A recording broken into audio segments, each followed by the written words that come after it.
Here's a few things that I tell everybody when they tell me that they're building a new house. Add gutter drains. So these gutter drains are corrugated. So that's just that black pipe that you see there. And it's run underneath the concrete and over there into the wood line where it dumps out all the water.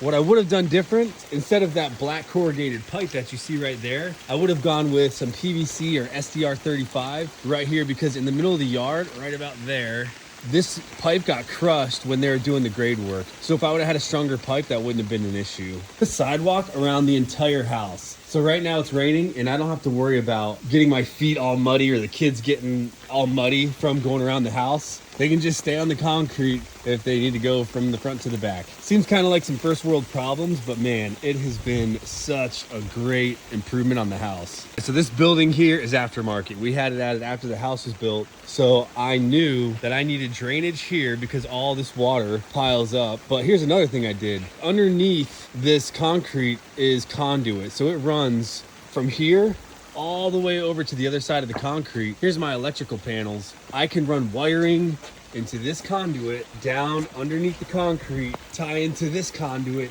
and get it out to the side of the building. It's great if I ended up building a building out here on the side or a shed. I needed power. The last one is French drains. So underneath here, right about that area, is a French drain. So all this water comes down, you wouldn't even know it, but it's all falling inside these rocks and making its way around the side of the building. It's getting dumped out there. There's a good example on the house. So if you see this concrete right here, that water is coming across the top of the concrete.